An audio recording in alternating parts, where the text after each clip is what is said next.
Bonjour à tous. Merci aux courageux d'être encore là en cette belle journée. On a l'honneur de terminer le cycle des conférences, des tables rondes aujourd'hui sur un thème euh, autour de l'avenir du paiement par carte et par mobile. Moi, je suis l'animateur de cette table ronde, Stéphane Marchal, un associé du cabinet Juliette Sterwen, qui est un partenaire de ce bel événement aujourd'hui. Un petit mot donc d'introduction avant de présenter les différents intervenants. Donc voilà, nous sommes en 2025. Pour la première fois, la carte et le mobile dépassent le cash dans les paiements de proximité. C'est une bascule historique. Mais derrière cette apparente fluidité se posent des questions profondes, souvent complexes et parfois inconfortables. Et ces questions qu'on va aborder aujourd'hui sont au nombre de trois. La première, qui capte la valeur aujourd'hui dans la chaîne de paiement? La deuxième sera tournée autour de la souveraineté, qui est un sujet qui est beaucoup abordé ces jours-ci.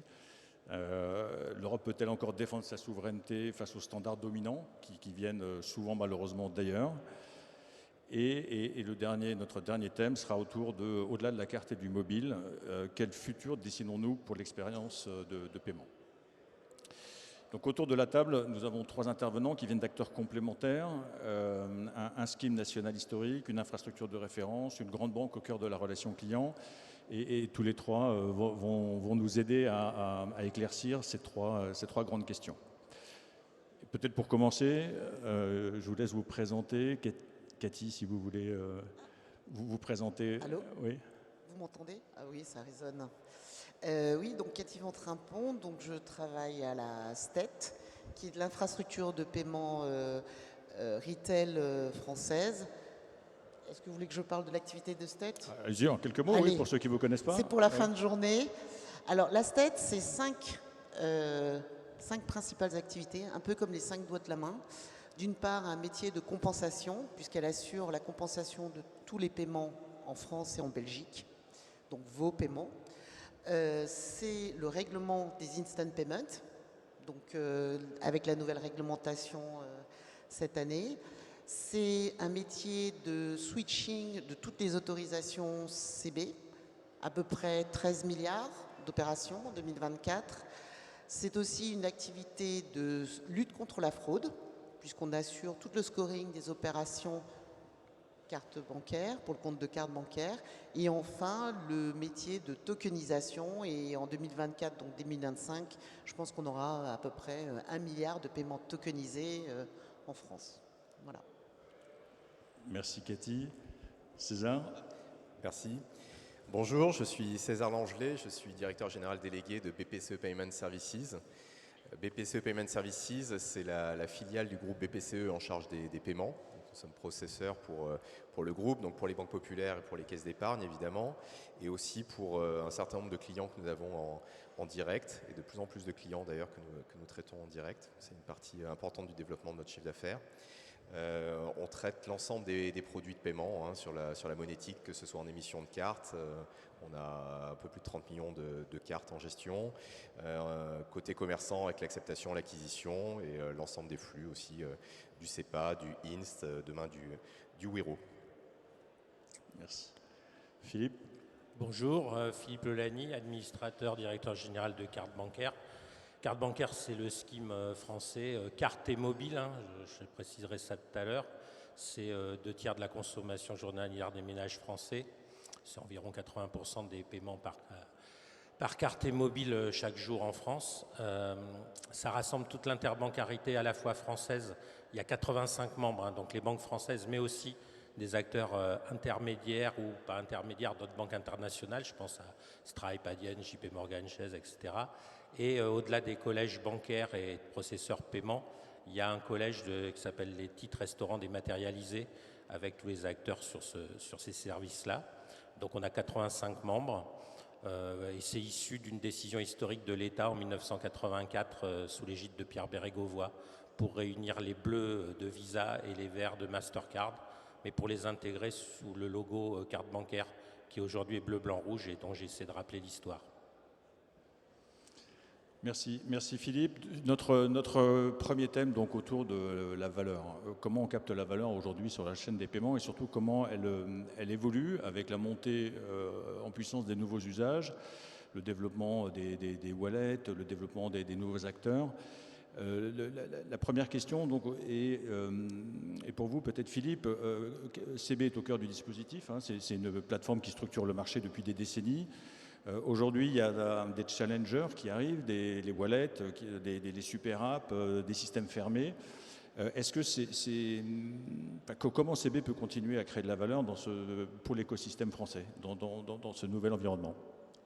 Je dirais que bien sûr chaque jour il faut y travailler, mais que l'histoire des 40 ans qui en fait est vraiment à rappeler, parce que ce que j'ai pas dit dans la première partie, c'est que carte bancaire c'est un écosystème.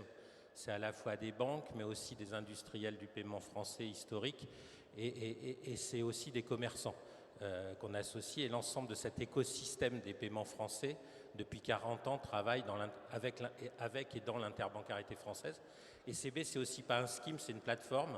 Carte bancaire est le premier actionnaire, je suis au titre de CB Investissement le premier actionnaire de la plateforme processeur STET.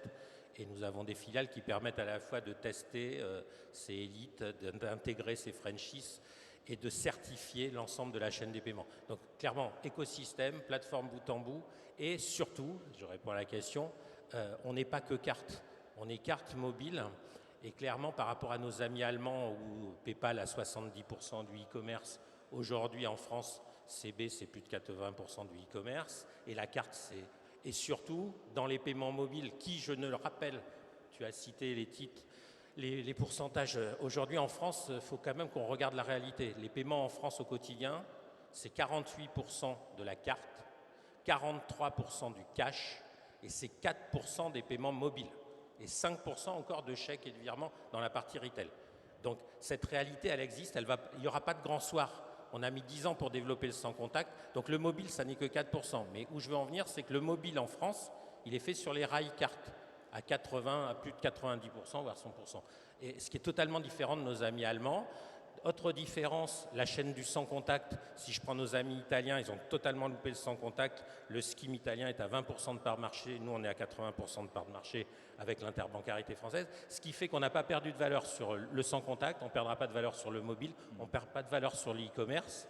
Et alors, sur les XP, sur les paiements mobiles, en co-badging, aujourd'hui, toutes les banques françaises, à la fin de l'année, seront en co-badging CB. Donc, on va retrouver notre part naturelle sur le mobile. Donc, on ne perd pas de valeur dans la chaîne de valeur mobile.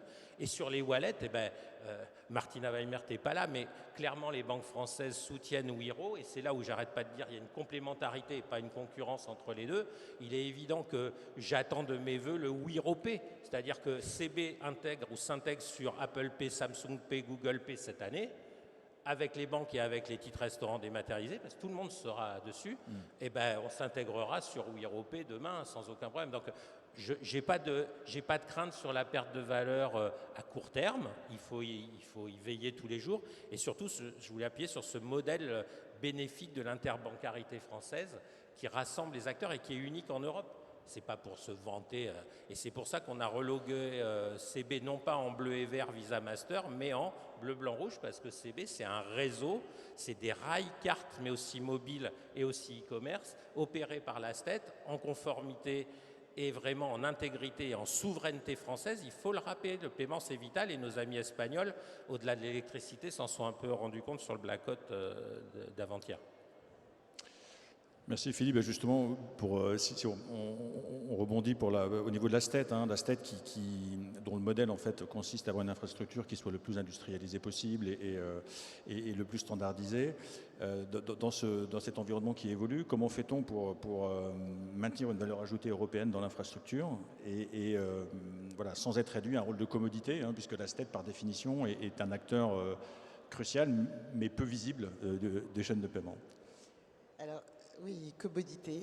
Ce mot commodité, c'est une commodité, mais en fait, c'est une commodité avec beaucoup de valeur ajoutée, puisque c'est une commodité qui traite, comme je vous disais, 30 milliards d'opérations, 24/7, qui fait du 5/9, qui est hautement sécurisé dans un modèle de paiement très décentralisé et qui repose sur la mutualisation de moyens, puisque nous sommes détenus par les banques et nous servons toutes les banques françaises et belges. Mais cette commodité, derrière ça, on essaye de vraiment apporter de la valeur ajoutée au travers ce qu'on évoquait, le multipaiement et ce qu'évoquait Philippe. Parce que la réalité, comme le disait Philippe, un paiement demain, vous avez un usage et le client final, j'ai presque envie de dire, il s'en fiche de savoir si c'est du règlement IP ou si c'est de la compensation carte. Ce qu'il veut, c'est avoir son crédit, voire de temps en temps son débit. Mais bon. Et l'avoir avec le bon montant, la bonne valeur. Donc pour nous, en tant qu'infrastructure de paiement, le multipaiement, voilà, c'est un, j'allais dire, c'est un prérequis, c'est classique et on doit le fournir pour accompagner le mouvement de demain. Deuxième chose, derrière ce multipaiement, on pense qu'il y a des sujets, comme par exemple la lutte contre la fraude, où aujourd'hui, on se doit d'offrir cette palette de services, quel que soit le moyen de paiement. Pourquoi? Parce que le fraudeur, quand il voit qu'il y a un moyen de paiement qui est plus protégé, il va chercher un autre moyen de paiement, voire il s'amuse à profiter de tous les instruments de paiement. Et donc là, par exemple, une des valeurs ajoutées que nous, en tant qu'infrastructure, on veut proposer en collaboration avec le SCIM et avec nos banques, c'est de travailler sur ce module de fraude. Et puis finalement, le dernier point, mais là on est dans une perspective, comme on disait, européenne. La France est un pays carte, d'autres pays ne sont pas nécessairement cartes. Il y a des pays qui sont plutôt IP, des pays qui sont plutôt SCT, SDD. Et donc c'est vrai qu'avoir un véhicule multi-paiement nous permet de nous positionner sur les différents marchés européens et d'être vraiment dans cette dimension européenne, puisqu'aujourd'hui, par exemple, nous sommes pour la France et la Belgique, et on voit bien que la Belgique n'est pas du tout le même profil que la France. Voilà.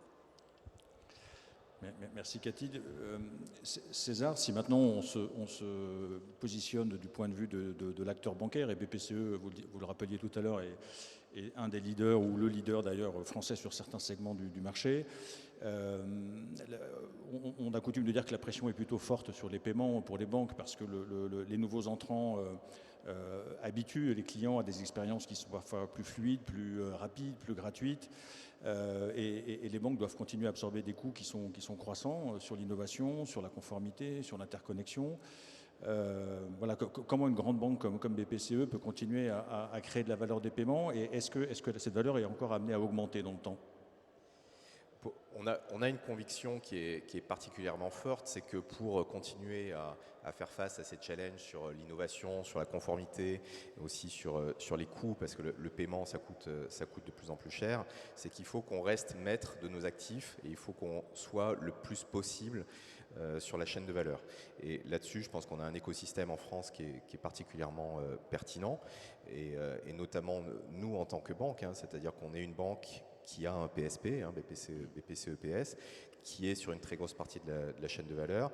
Et c'est ce que nous renforçons avec le choix stratégique que nous avons fait de continuer à travailler avec nos amis de BNP Paribas pour construire eStream et pour avoir un véhicule qui permette de traiter 17 milliards de transactions par an, qui est complètement résilient.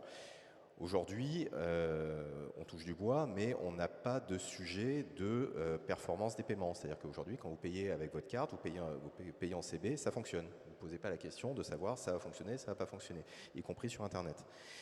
Ça, c'est extrêmement important. C'est que pour continuer à être maître de notre destin et que pour continuer à innover, il faut que nous continuions à être le plus maître possible de nos actifs et avec une empreinte la plus large possible, puisque c'est une industrie avec des coûts marginaux qui se rapprochent de zéro. Donc plus on est gros, en fait, et moins on va être cher, plus on va être performant, etc.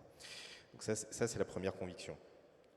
Ensuite, on a, pour l'innovation, pour vous répondre un peu plus directement, on a la chance d'avoir une jambe des deux côtés, c'est-à-dire que nous, côté BPCE, on fait de l'émission, on fait de l'acceptation, de l'acquisition, et donc quand on a une structure comme Payplug par exemple, on est capable d'offrir des taux de conversion qui sont des taux de conversion au record, puisqu'on voit la partie émetteur et on peut la traiter côté accepteur, et on peut faire du ONUS, on peut se passer de 3DS, on peut faire des choses très intéressantes comme ça. Donc voilà, je pense que pour continuer à innover, ce qui est complètement clé, ça fait partie des choix stratégiques qui ont été faits en France, c'est de ne pas s'en remettre, en tout cas le moins possible, à de grands acteurs. Tout le défi étant, bien sûr, c'est sur les couches clients, les overlayers qu'on peut avoir. Je pense à Apple, bien sûr, avec Apple Pay ou avec Google Pay, de savoir comment on peut se réintermédier le mieux possible et offrir davantage de valeur demain à nos clients sur une expérience digitale. Merci, donc, merci pour la transition sur la question de la souveraineté avec Apple Pay. La souveraineté, on en parle beaucoup dans les paiements depuis un moment et c'est d'actualité pour ceux qui assistent aux différentes conférences du printemps sur le sujet. Cette souveraineté, donc notre deuxième thème, est autour de la question de est-ce que l'Europe peut encore peser dans la souveraineté des paiements. Bon, c'est un levier stratégique, ça n'échappe à personne. Il y a un fait générateur, un péché originel qui est peut-être la vente de Visa Europe en 2015, qui a été une première forme d'abandon de la souveraineté européenne sur les paiements. Aujourd'hui, on voit que PayPal capte 70% du e-commerce en Allemagne. On voit les wallets chinois Alipay qui commencent à se développer en Europe avec des expériences de paiement avec des QR codes qui sont très très fluides et très faciles pour à la fois le commerçant et le client. Voilà, face à tout ça, l'Europe tente de reprendre la main avec EPI, l'euro numérique, TIPS. Voilà, mais est-ce encore possible? Est-ce encore possible cette souveraineté à l'heure où des clouds non européens, des standards globaux? Et peut-être première question pour Philippe sur ce thème-là. CB a toujours été l'un des rares schemes européens d'ampleur et peut-être un des derniers survivants au niveau européen. Vous portez une partie de cette souveraineté française, voire européenne. Est-ce que cette autonomie, elle est encore tenable à long terme? J'imagine votre réponse, mais surtout quel rôle CB peut jouer pour structurer un projet européen crédible face à ces schemes internationaux? Bon, alors deux niveaux de réponse. Déjà, on a relogué CB bleu, blanc, rouge en parlant de souveraineté. C'est l'aspect territorial, inclusif et la couverture des territoires domestiques. Les paiements, c'est de la proximité, les paiements, c'est du quotidien, les paiements, c'est vital pour l'économie et la fluidité de notre vie au quotidien. Donc en France, très clairement, les gros nuages sont passés, là où l'Angleterre a abandonné ses schemes, là où il n'y a plus que 9 survivants dans l'Europe et 5 survivants dans la zone euro dans les schemes de paiement, à savoir la Belgique, l'Allemagne, l'Italie, le Portugal et la France. La France pèse 50% de ces 5 survivants et donc 20%. CB, c'est 20% des paiements de l'autonomie souveraine des paiements européens. Si je rajoute tous les autres, les dernières études de la BCE ont montré que c'était en gros 39% des flux qui étaient encore souverains en Europe, dont la moitié presque par CB, on va dire, et le reste est abandonné, bon, pour l'instant. Donc premier élément, c'est dire en se reloguant bleu, blanc, rouge, c'est pas pour dire on est les plus forts, c'est pour dire, et notre table ronde le prouve, de CB qui est premier actionnaire de la STET et l'Interbancarité Française Unie aux usines de chaque banque qui sont en train de se massifier. Franchement, il faut être très pessimiste pour dire qu'on n'est pas capable de se gérer bout en bout de manière souveraine en France. Et je l'affirme. Ça, c'est très important. Les défaitistes disent c'est pas vrai. Donc, à court terme, en France, sur le territoire domestique, notre triangle, là, magique, et la solidité de l'interbancarité française et de l'écosystème CB avec les commerçants et les industriels, parce qu'on pourra en parler aussi, des Worldline, Idemia, Thales, enfin, on a tous les éléments. Je ne me compare pas à Dassault et Rafale, mais quelque part, c'est à peu près ça. Donc, je dirais que là-dessus, et on est en train de revendre des Rafales, donc on va peut-être revendre du CB. Non, mais c'est très important ce qu'on se dit là. Et on vend de la résilience, c'est-à-dire que là où des Mastercard ou Visa sont tombés dans le monde, la STET n'est pas tombée parce que chaque jour sur le métier remettons-nous, mais notre résilience, elle est prouvée et on a le offline. C'est-à-dire que plein de pays, plein de systèmes digitaux n'ont pas le offline. Je reparle de l'Espagne. Si demain ça tombe en France, nous on a le offline. Donc avec votre carte, vous pourrez retirer du cash. Et la résilience des paiements en France, le cercle de survie des paiements français, c'est cash et carte. Et en plus, je rajoute les 4% de mobile. Donc, je veux dire, en France, on couvre. Alors après, vous me dites la souveraineté européenne. Déjà, la souveraineté européenne, elle peut passer par deux systèmes.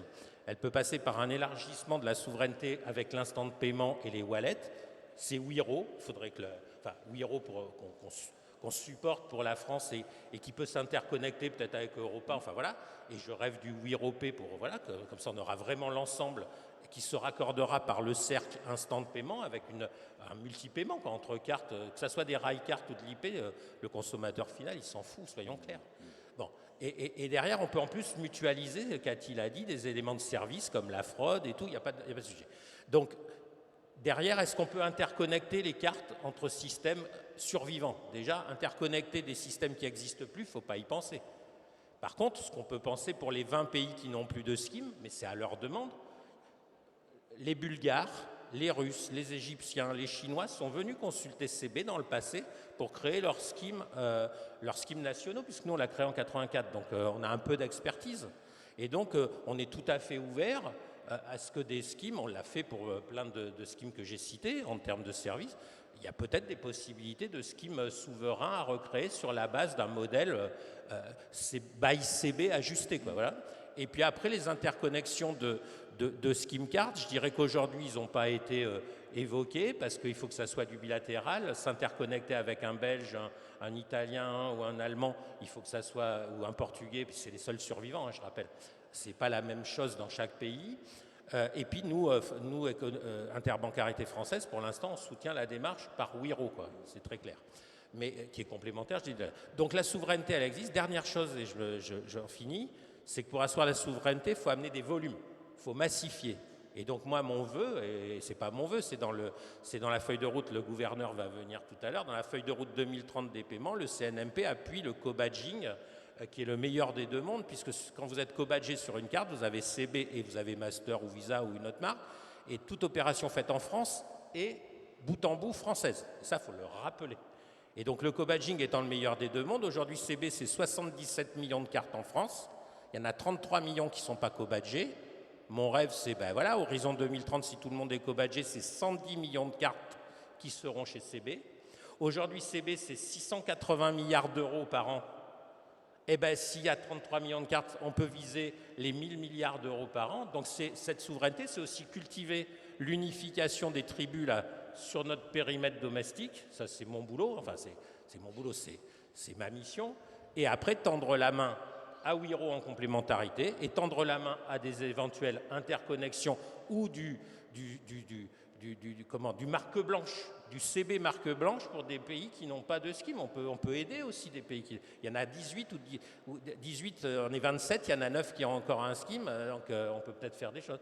Mais modestement et en étant accueillant, pas en disant les Français c'est un modèle comme ça. C'est notre expérience qu'on doit mettre. Voilà ma volonté. Et donc, je suis très optimiste sur l'horizon 2030, en plus appuyé par la feuille de route de la place française, qui est le Comité national des paiements. François en parlera peut-être tout à l'heure. Merci Philippe. Concernant la STET, vous disiez tout à l'heure, Cathy, hein, que la STET était déjà interbancaire, interopérable, européen, notamment en Belgique. Quelle est comment dans ce contexte d'évolution, de l'innovation qui passe de plus en plus par des solutions cloud ou des standards non européens, on le disait tout à l'heure, comment garantir un avenir souverain sur des infrastructures comme la STET? Alors, il n'y a pas de recette magique, je ne crois pas, mais en revanche, ce qu'on voit, c'est qu'il est de plus en plus nécessaire, voire obligatoire, de trouver le juste équilibre entre innovation, compétition et souveraineté. Innovation, ça veut dire que maintenant, on va faire des POC, et qu'avec notre capacité d'investissement, on va quand même réfléchir au futur. On ne fait plus de l'innovation jetable. On essaye de bien... Voilà, on tente, mais quand même, ça coûte. Compétitivité, ça veut dire qu'il faut toujours chercher la taille critique. Nous, en tant qu'infrastructure, on est un modèle industriel, donc il faut des volumes. Et souveraineté, et là c'est un grand changement, c'est que notre manière de travailler avec des tiers a évolué. La réglementation nous aide à faire comprendre cette évolution, mais l'exigence et notre rapport avec les tiers va être différent, va être beaucoup plus exigeant, tant en termes de résilience qu'en termes de SLA, qu'en termes de connaissance de ce fournisseur. Et donc, ce qu'on essaye de faire pour maintenir une souveraineté dans l'innovation, c'est vraiment réfléchir aux investissements qu'on fait dans l'innovation, voilà, et vraiment prendre ce temps-là. Et deuxièmement, trouver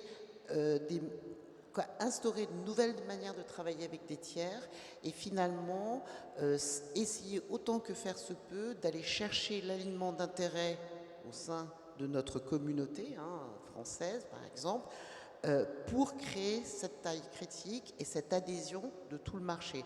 Et c'est vrai, comme le disait Philippe, que le CNMP de 2030 est un bon guideline pour nous pour les prochaines années. Merci. Et du coup, quand on est César, quand on est une grande banque et qu'on a en face de nous des clients qui sont parfois attirés par des nouvelles solutions et donc et qu'on doit parfois aussi favoriser des outils européens qui peuvent être parfois moins matures. Enfin, vous êtes confrontés, j'imagine, à des arbitrages permanents entre une volonté stratégique, des contraintes opérationnelles, des demandes des clients. Et dans ce cadre-là, est-ce qu'il est encore possible de construire une stratégie de paiement qui soit, ou est-ce qu'il est même souhaitable d'ailleurs d'avoir une stratégie de paiement qui soit 100% souveraine pour une banque? Comme je rejoins complètement Cathy sur ce que tu viens de dire, c'est un équilibre à trouver. C'est un équilibre à trouver. Pourquoi? Parce que, in fine, c'est toujours le client qui décide. C'est le client qui va décider. On ne peut pas imposer à un client comment il va payer. Donc nous, on a des garde-fous en France, on est beaucoup mieux armés que dans d'autres pays, bien évidemment, grâce à CB notamment, mais c'est toujours le client qui décide. Je vais vous donner une anecdote qui n'en est pas une en fait.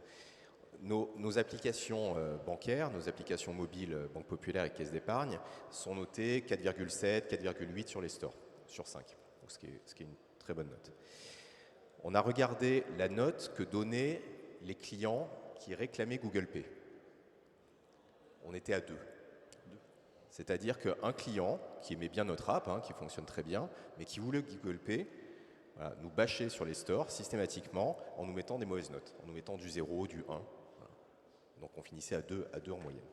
Donc par rapport à ça, c'est difficile de ne pas répondre quand même aux exigences de nos clients.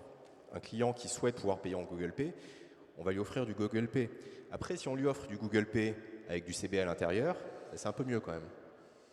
Donc c'est ça cet équilibre qu'il faut qu'on arrive à trouver.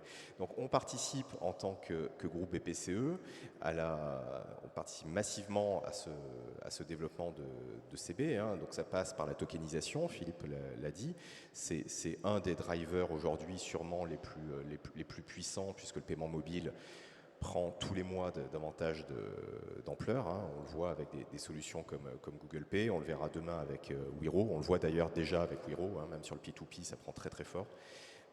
Donc le mobile est incontournable, donc la tokenisation en CB est incontournable pour l'ensemble des banques de la place, c'est très clair.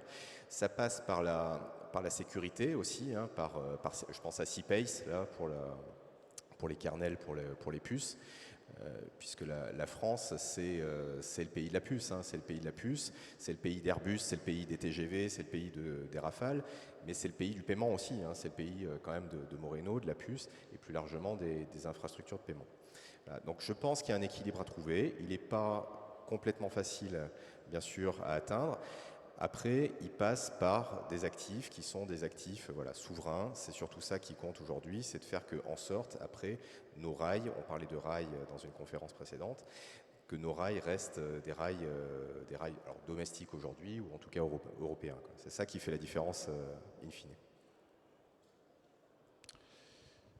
Merci pour cette conclusion sur la partie souveraineté. Pour notre dernier thème de la conférence, donc on souhaitait ouvrir les perspectives sur au-delà du paiement par carte, au-delà du paiement par mobile. Demain, le paiement sera peut-être vocal, il sera peut-être biométrique, il sera peut-être complètement transparent et intégré dans des parcours digitaux. On a des modèles comme WeChat ou Bizum en Espagne qui montrent qu'un acteur peut tout capter, l'ensemble à la fois de la commande, le paiement, la fidélisation, sans jamais sortir de l'interface client. Donc une des questions centrales, c'est demain qui tiendra cette interface. Est-ce que l'Europe peut proposer un standard post-carte sans répéter les erreurs qui ont pu être réalisées par le passé? Philippe, vous parliez tout à l'heure du fait qu'aujourd'hui, la carte est de toute façon derrière le paiement, que ce soit le paiement mobile, que ce soit le paiement en ligne, on a toujours la carte. Est-ce que demain, si l'acte de paiement devient biométrique, s'il passe par un parcours vocal, comment évoluera le rôle de CB? Je dirais pour l'instant, même pas peur, tant qu'on arrive à démontrer et à faire ce qu'on vient d'exprimer à trois, là, à la fois garder la chaîne bout en bout en souveraineté, à la fois gérer le triangle résilience, innovation, sécurité, tout ce qu'on a dit. Si on revient un peu dans le monde des paiements, ça a été dit, même pas peur. Aujourd'hui, cash carte, c'est le cercle de survie. La carte, elle fait le paiement mobile, elle fait le e-commerce en France sur des rails. Elle peut basculer en IP, CF, Wiro, elle intégrera Apple Pay, Samsung Pay, Google Pay, tous les XP, j'ai aucun problème, y compris pour mes titres restaurants dématérialisés. Alors après le token, ah bah ouais, on va au token, on l'a, c'est bon, CB-State token souverain, très important. Le plus important, c'est pas le token, c'est garder le choix de la marque. Hein, le co-badging, choix de la marque, fondamental dans le modèle. Alors les 20 pays qui ont plus de scheme, ils comprennent pas ce que je dis, parce qu'ils disent choix de la marque, c'est Visa ou Mastercard. Donc à Bruxelles, on a des discussions et les commerçants français nous appuient beaucoup, parce que je ne l'ai pas dit. CB, c'est 10 fois moins cher et 3 fois moins fraudé que les schemes internationaux. Donc c'est important de le souligner. Sur notre territoire, 40 ans d'histoire d'interbancarité, ça fait 10 fois moins cher et 3 fois moins fraudé. Donc ça fait de la sécurité, de la rentabilité, de la conservation du PIB. Donc on arrive à la souveraineté. Parce que si ce n'est pas CB qui fait l'opération, c'est du PIB qui fuit. Donc Bercy n'est pas content et nous non plus contribuables. Bon, enfin, je caricature toujours un peu. Mais quelque part, je dirais que sur la partie tokenisation, on aura ce qu'il faut. Derrière, vous avez parlé de biométrie, d'authentification fort. On a créé une filiale interbancaire qui s'appelle Biconnect. La Banque Postale est avec une autre démarche, mais peu importe. En France, on a tous les acteurs industriels sur ces sujets-là et on sait les intégrer. On a parlé de la fraude avec l'ASTET et les banques.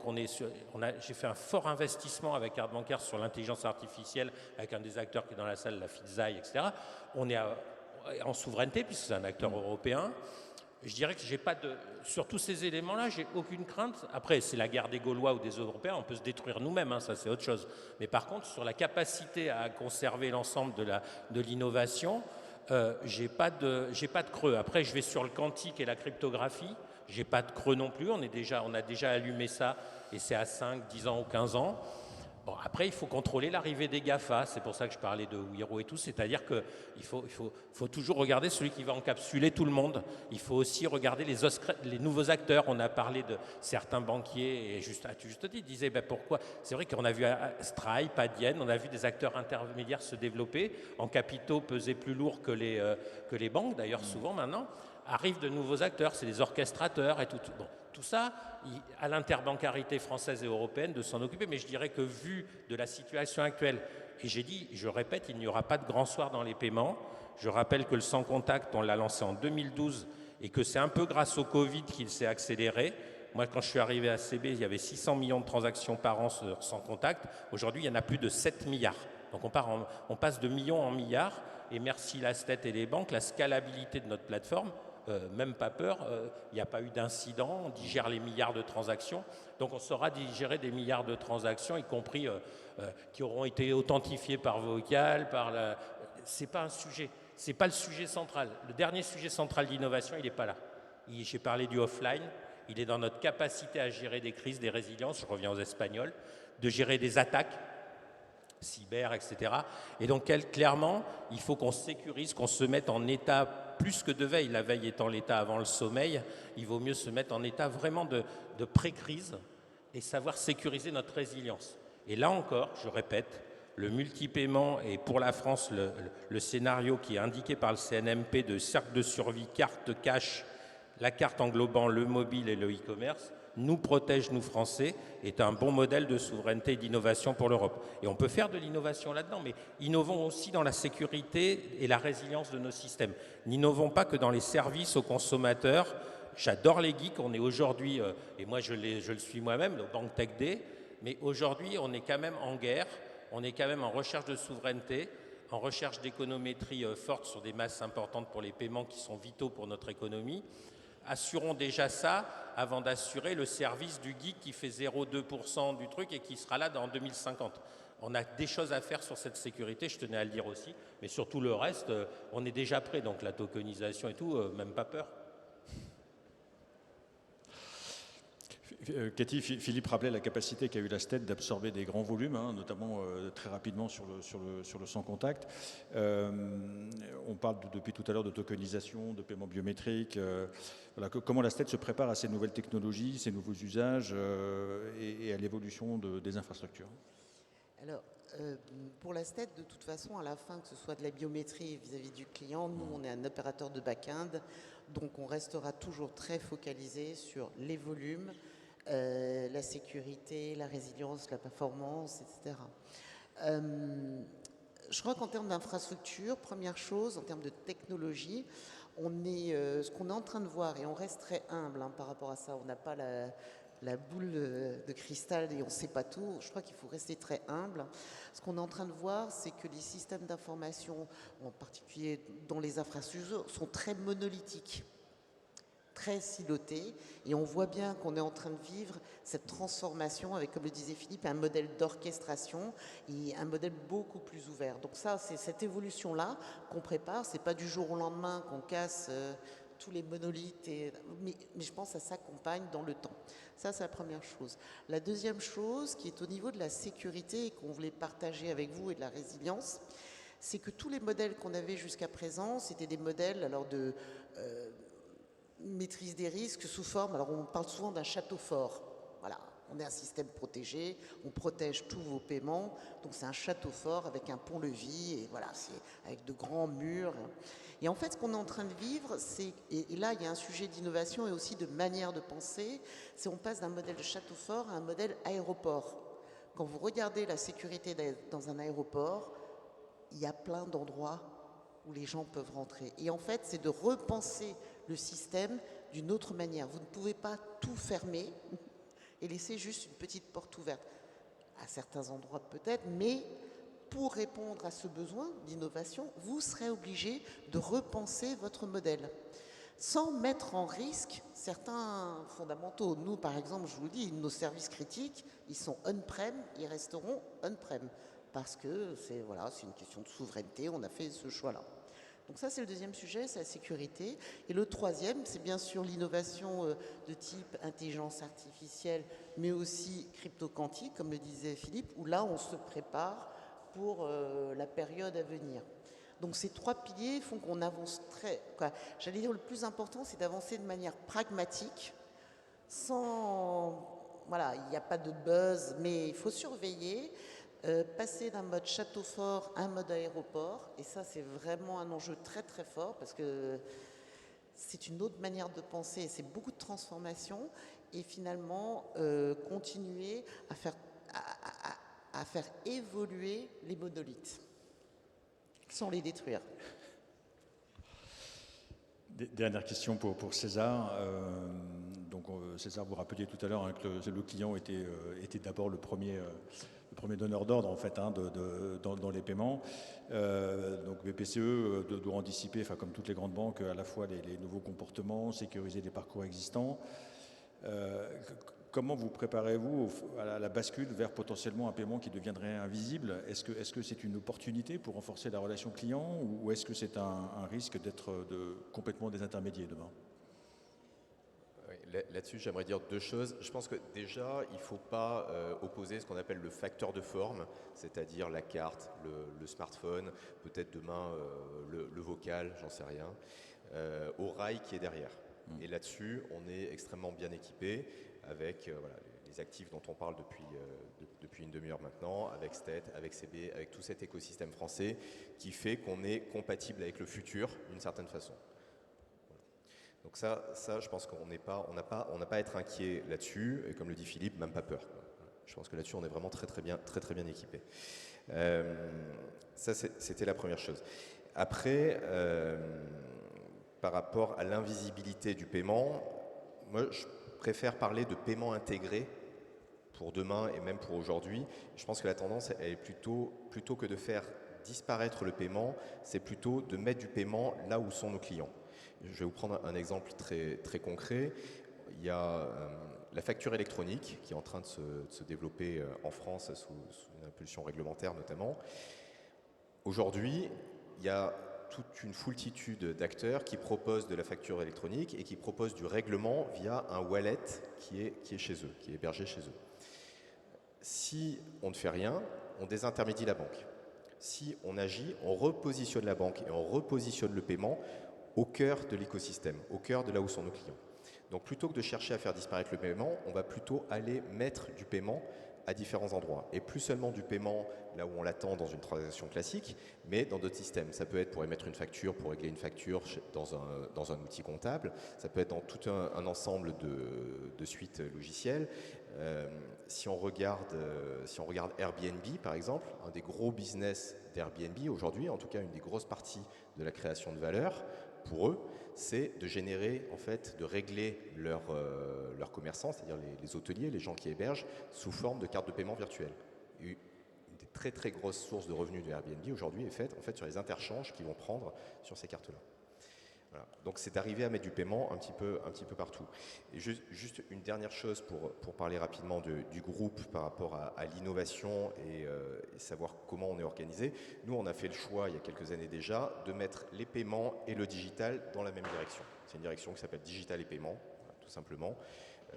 Ce qui nous semble être la bonne solution pour pouvoir essayer d'appréhender au mieux, en tout cas, les différentes les innovations et savoir comment y répondre. Merci à tous les trois pour ces échanges très intéressants. On a presque récupéré le retard de l'après-midi.